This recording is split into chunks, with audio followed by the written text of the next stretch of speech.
সিনের মধ্যে ছিল না, উনি আমাকে মেরে আমার এখানে। হ্যালো, আসসালামু আলাইকুম।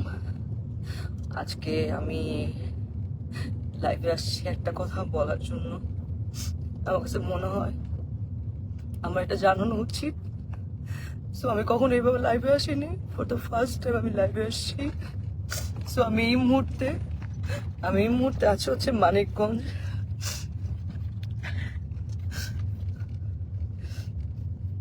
আমি এই মুহূর্তে আছি মানিকগঞ্জ ডিরেক্টর রাফাত মজুমদার রিঙ্কু ভাইয়ের একটা কাজে আসছি ফিকশনে। এখানে আমার সাথে আছে তানজিন তিশা, সুতিজামান সেলিম ভাইয়া, মোমেন আন্টি এবং অ্যাক্টর মিটাপি।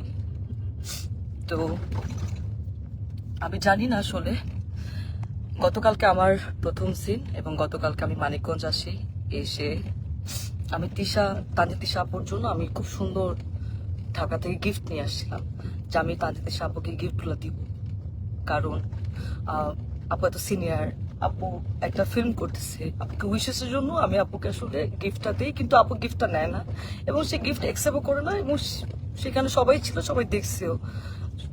তো আমি কিছু বলি না, যে উনি হয়তো গিফট নেয় নাই, ঠিক আছে মেনে নিচ্ছি।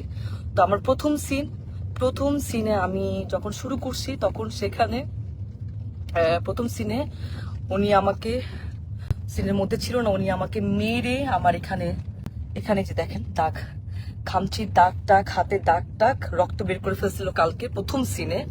এবং সেইটা যখন মনিটরে এসে আমি যখন দাঁড়াইছিলাম, তখন রিঙ্কু ভাইয়া এবং সেলিম ভাইয়া দুজনেই বলতেছিল যে তিশার কি হয়েছে, তোমার সাথে কি কোনো ঝামেলা আছে আগে, ও তোমাকে এভাবে মারলো কেন, বা কি আসে বিষয়। আমি তখন আসলে এক পর্যায়ে আসলে আমি বলেই দিছিলাম যে হ্যাঁ, এর আগে আমি যখন আসলে নাটকে মুশফিকুর ফারহানের সাথে কাজ করতাম অ্যাজ এ কো আর্টিস্ট হিসেবে, তখন তিশা আপু আমাকে এরকম ফোন দিয়ে থ্রেট দিছিল যে হ্যাঁ ফারহানের সাথে কাজ করতে পারবা না।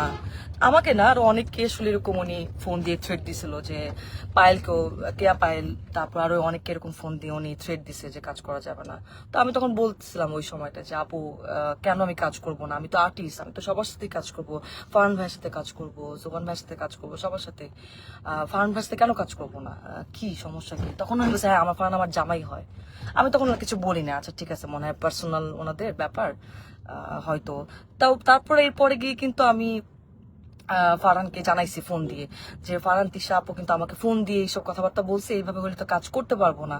তো সেটাও তাও 1-2 বছর আগের কথা। যাই হোক, উনি হয়তো ওই ক্ষোভ বা এই রাগ নিয়ে আসে কিনা, আই ডোন্ট নো। আজকে আমার সব সিন শেষ, আমি লাস্ট সিন। তো ওই সিনের মধ্যে লেখা ছিল যে আমি গিয়ে তিশাপুকে, এক সিনের মধ্যে লেখা আছে আমি গিয়ে তিশাপুকে চট দিব, এবং চট দেওয়ার পর উনি ওইখান থেকে চলে যাবে, এটা সিনের মধ্যে লেখা। তো আমি টেকনিক্যালি, আমরা তো আর্টিস্ট, আমরা তো টেকনিক্যালি কিন্তু আসলে আর্টিস্টকে আমরা যদি কেউ কাউকে মারে বা আঘাত করে, আমরা কিন্তু খুব সফটলি টেকনিক্যালি সেটা করি। তো আমি তিশা আপুকে খুব আস্তে করে গালের মধ্যে জাস্ট একটু গালে হাত লাগাইছি। উনি উনি চলে যাওয়ার কথা ছিল, কিন্তু উনি চলে না গিয়ে, উনি সিনের মধ্যে, ক্যামেরা ওপেন ছিল, ক্যামেরা ওপেনে সিন চলতেছে, মানিকগঞ্জে এখানে অনেক মানুষ ছিল, তারপর ডিওপি ভাই আরো সবাই ছিল, এডিটর সবাই ছিল, উনি উনি ওইখানে আমাকে এমন ভাবে মারছে, আমার গালের মধ্যে এত জোরে জোরে মারছে, আমার গাল, আমার চোখ ফুলে গেছে। আর আমি আমি আমি আমি মানে কথা বলতে পারতেছিলাম না, আর আমার এই এই জায়গাটা এত জোরে লাগছে, তো আমি নিতে পারি নাই। এন্ড উনি এটা ইন্টেনশনালি করছে, এবং করার পর আমি বললাম যে আপু, এটা কি করলেন আপনি, কেন মারলেন আমাকে, আপনার তো এটা সিনে ছিল না। এন্ড উনি আমাকে যা তা গালাগালি শুরু করছে। উনি জানি না আসলে উনি কিছু খাইছে কিনা, কারণ উনি উনি গতকালকেও খুব উইয়ার্ড আচরণ করছে। গতকালকে উনি এরকম 40 মিনিট 50 মিনিট এরকম বাথরুমের মধ্যে আটকা থাকতো, কি খায় না খায় আমরা জানি না, মানে গায়ে থেকে গন্ধ আসে, অ্যান্ড কেমন যেন পাগলের মতো অ্যাটিটিউড করতেছে। এখন উনি কি নেশা করছে কি নেশা করে না সেটাও আমি জানি না, কিন্তু কেমন যেন পাগলামির মতো আচরণ করছে, এন্ড এটা সবাই দেখতেছে। তো উনি আমাকে চড় মারার পর আমি বললাম যে আপু, আপনি এটা কি করলেন, আপনি কেন মারলেন আমাকে এভাবে, সবাই তো দেখছে। তো উনি আমাকে বলে, আমি পরে ওনাকে বললাম যে আমি কিন্তু অ্যাক্টর সিকিউরিটিকে জানাবো আপু, আপনি যে আমার সাথে এটা করলেন এটা আপনি ঠিক করেন নাই, আপনি আমাকে এভাবে মারতে পারেন না। তো উনি আমাকে বলে যে ও আচ্ছা অ্যাক্টর সিকিউরিটিকে জানাবা, ও ভাইরাল হবা, একটু ভাইরাল হতে চাও। আমি ওনার কথা শুনে অবাক হলাম যে একজন সিনিয়র আর্টিস্ট কিভাবে এই কথাগুলা বলে।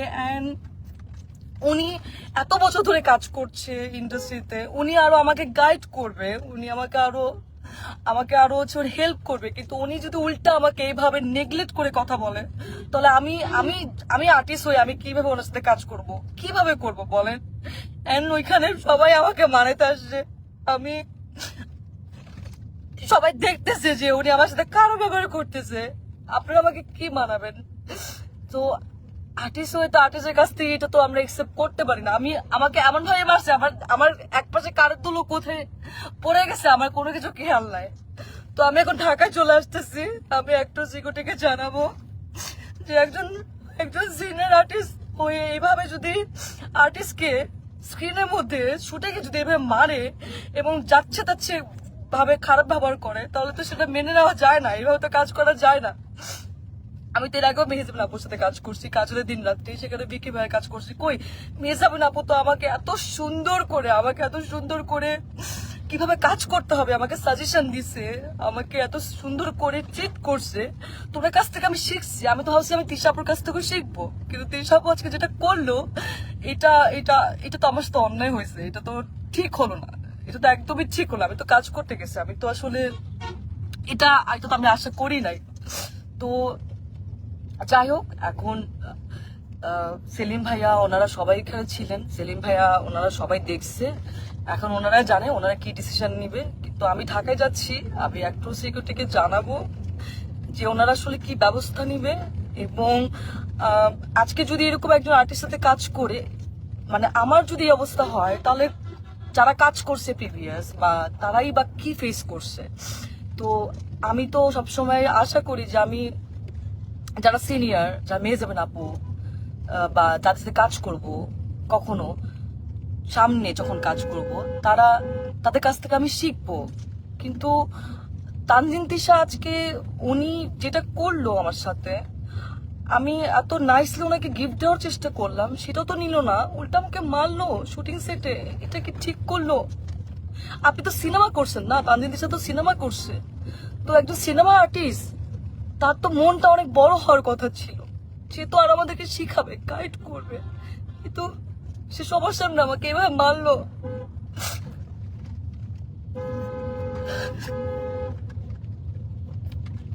যাই হোক, আমি ঢাকায় যাচ্ছি, আমি আমি আমি একটু সিকিউরিটি ওনাদেরকে জানাবো, দেখি ওনারা কি ব্যবস্থা নেয়।